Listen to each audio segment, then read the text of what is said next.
កាបូបដាក់សម្ភារៈជាងមានច្រើនប្រភេទខុសៗគ្នាទៅតាមទំហំហើយនិងຂະຫນាតផ្សេងៗដើម្បីឲ្យកាន់តែងាយស្រួលទៅដល់បងក្នុងការសម្រេចចិត្តថាជ្រើសរើសយកមួយណាក្នុងវីដេអូនេះខ្ញុំនឹងបង្ហាញពីរូបរាងប្រៀបធៀបទាំងទំហំភ្ជាប់ជាមួយនឹងតម្លៃនៃកាបូបនីមួយៗផងដែរពីຂະຫນាតតូចទៅមុនកូដមួយនេះ WU41903 កាបូបຂະຫນាតតូចមធ្យមតម្លៃត្រឹមតែ$7កន្លះទេមានខ្សែមកជាមួយសម្រាប់យើងស្ពីចំហៀងខាងមុខមានផត2ជាន់តូចមួយធំមួយនិងខាងស្ដាំមានផតបិទជិត2តូចៗផងដែរខាងឆ្វេងមាន2ដែរតែបែបប្លោះសម្រាប់យើងសើកដាក់សម្ភារៈជាងបែបកម្ពស់ផ្សេងៗ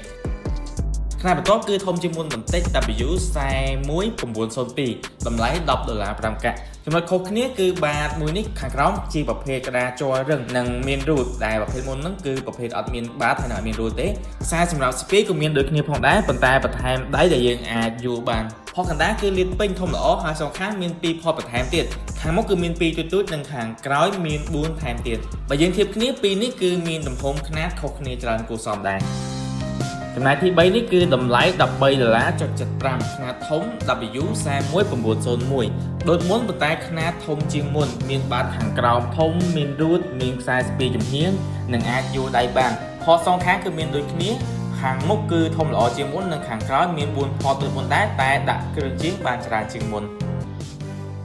បើយើងដាក់ធៀបគ្នាទាំង3ទំហំនេះការសម្រេចចិត្តគឺអាស្រ័យលើថាតើសម្ភារៈជាងបងប្រើប្រាស់ជាប្រចាំហ្នឹងមានទំហំទូចធំឬក៏ច្រើនប៉ុណ្ណាត្រូវការប្រភេទទូចដែលងាយស្រួលដាក់តាមខ្លួនឬត្រូវការຂະຫນាតធំដើម្បីដាក់បានច្រើនអូននៅមួយទៀតប្រភេទ W41906 តម្លៃ$10កន្លះប្រភេទនេះគឺសម្រាប់ពាក់នៅចង្កេះរៀងខុសពីຂະຫນាតមុនបន្តិចតែប្លែកនិងស្អាតម្យ៉ាងដែរសម្រាប់ផតបិទចិត្តគឺមានតែមួយនោះទេនិងផតពិសេសនេះបែបប្លោះដែលយើងអាចសើកសម្ភារៈជាងដាក់បានមួយជួរតែម្ដងក្រៅពីនេះនៅខាងកាមេរ៉ាក៏មានកាបូបជាងក៏ដូចជាកេះជាងផ្សេងៗទៀតជាច្រើនដែលខ្ញុំបានបង្ហាញក្នុងវីដេអូនេះចូលបងមានចំណាប់អារម្មណ៍អាចជិះមកមើលបន្តបាននៅ showroom កាមេរ៉ាទាំងពីរសាខាឬក៏អាចធ្វើការទំនាក់ទំនងតាមលេខទូរស័ព្ទដែលមាននៅលើ screen វីដេអូនេះអរគុណជម្រាបលា